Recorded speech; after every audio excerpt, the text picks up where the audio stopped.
The biggest story, I think, coming out of the weekend is the flooding situation, which may well kill, unfortunately, 100 people in Texas. And I know many of you are in that listening area with us right now in Texas and are listening to us and experienced exactly what happened over the holiday weekend as a massive amount of rain fell and the river there swept away and rose at a level that is, frankly, completely unheard of historically.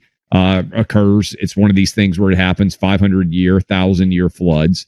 And it happened in the middle of the night and happened right along a basically church camp that has been in Texas for nearly 100 years, just shy of 100 years. I bet that many of you in that area, many of you who are Texans may have gone, friends and family went there. Many young lives lost. It is an awful, awful story there. And unfortunately, it immediately became a political ridiculousness. People trying to blame President Trump, people trying to blame Trump voters, Republicans. And that happened almost instantaneously based on everything that I have seen and read. And I tried to familiarize myself to a great degree with this story. It's just a cavalcade of really unfortunate events.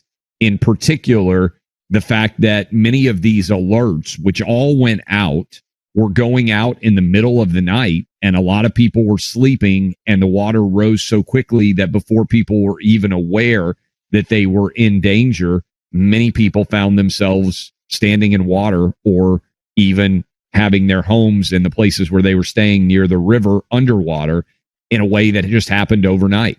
And so I think there's going to be a lot of discussion going forward about how do we handle some of these situations in the future. I imagine a lot of you out there experienced it yourself and you're listening to us right now. I shared a charity, I'll retweet it, that I donated to, that I would encourage a lot of you if you want to give back to this community. But Buck, I think the biggest unfortunate aspect of this is that it happened in the middle of the night. Everybody is sleeping. You may be getting these alerts on your phones. You probably have the radio turned off, and it just happened so quickly that it caught a lot of people unaware. The alerts were going out. It was just most people were sleeping. There are a lot of analyses already about what could have been done to have avoided this. And I know there's a lot of heartbreak for the families, for the communities, and the girls at this Camp Mystic, which lost already 27 of its girls, its campers and counselors. I mean, it's horrible beyond words, and our hearts break for those who were affected by this. You know, Clay, I remember summer camp. I mean, so many of us, it's supposed to be a time of joy, and like a lot of people, some of their perhaps even fondest memories are summer camps growing up. And to have something like this, a tragedy like this, hit that community, it's just unthinkable. Now we have immediately the what could have been done. And they're still searching, I know. So their search and rescue efforts are underway. And there have been some incredibly brave first responder efforts that have saved a lot of lives in this process. I mean, they are have been pulling people out of trees, off of rooftops. The photos, the imagery of these floods does bring home pretty quickly to anybody, no matter where you are across the country, around the world, just how violent and how extreme these floodwaters were. And also for anyone who's been around or knows about this, it's more like a wall of kind of mud and silt a lot of the time. There's a tremendous amount of debris in this water. It moves fast. It comes in high, and there's a lot of stuff in it as well. So it can be very hard to maneuver in. And so it's obviously very lethal. I mean, they've had, Clay, I was reading about previous rescue attempts. I believe there was a rescue attempt for a previous flood situation where a bus full of people was swept away. So they were trying to get people away from it, and the bus itself got swept away. To give you a sense of how, houses disappear. Obviously the camp the sort of campgrounds that these girls were in, not able to withstand this. And people are saying, well, how could the warning have gone out sooner, or what could have been done differently? There's siren alarm systems that are in place in neighboring counties that went off. There was an effort to get a similar alarm system in place in the county where Camp Mystic was located, and they didn't get the funding for it. Now, would an alarm system like that, right? There's alarms that go off to your phones. There's the warnings. There's all these different pieces that come into play.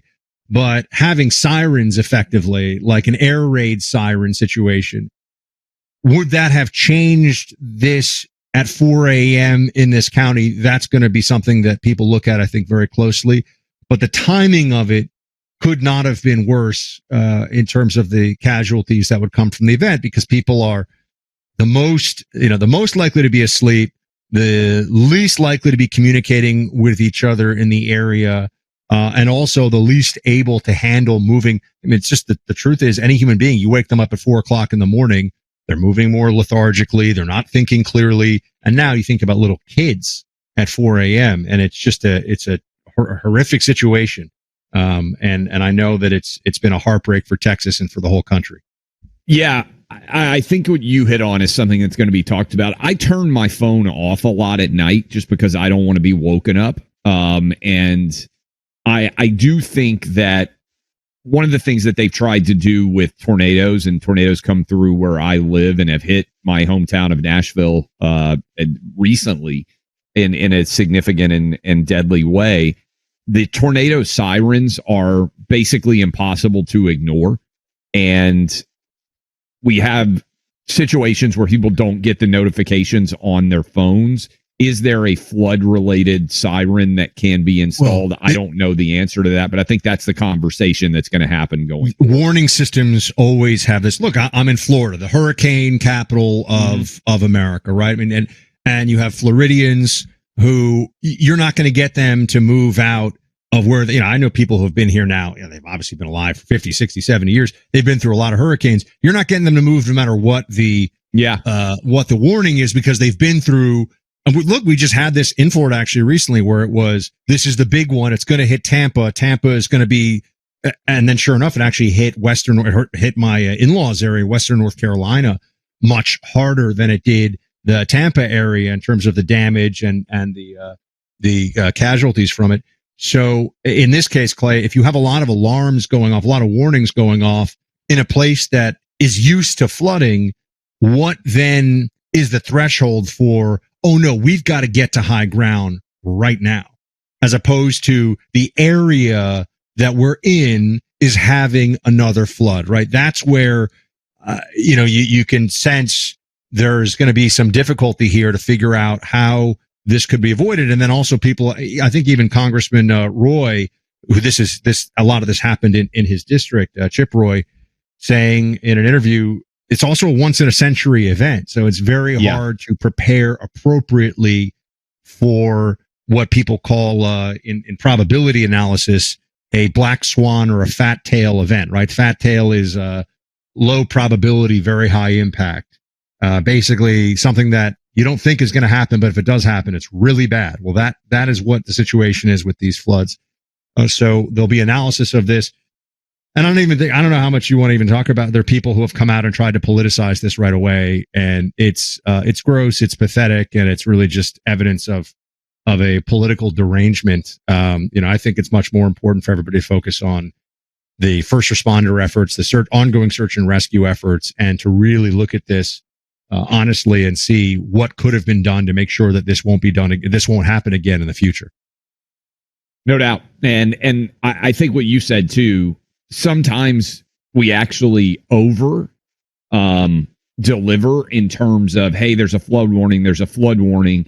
And sometimes the floods aren't that significant, but there is a flood warning. But I think really what happened here is it happened in the middle of the night. And I just think people, most of history, you wouldn't have had a cell phone to be getting alerts on.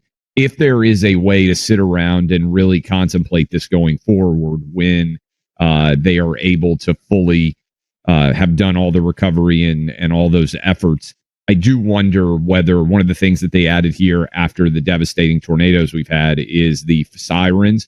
Is there a way to have sirens along the river that notifies in a serious way when things like this are happening? Because people are sleeping. I mean, I think a lot of people, frankly, just got swept away in the middle of the night, never even knew they were in danger because the waters came up so fast here. Yes. So they'll look at this much more closely. The experts will look at what could have been done here. But this is true of a lot of natural disasters, which this clearly is. If it's bad enough, you're talking more about casualty mitigation than casualty elimination. Meaning you're not going to be able to save everybody. You're trying to save as many people as possible. But when you're looking at almost 100 people in this area from flooding, that's just the numbers there's numbers far too high for anyone to think that this system was sufficient given the risk factors.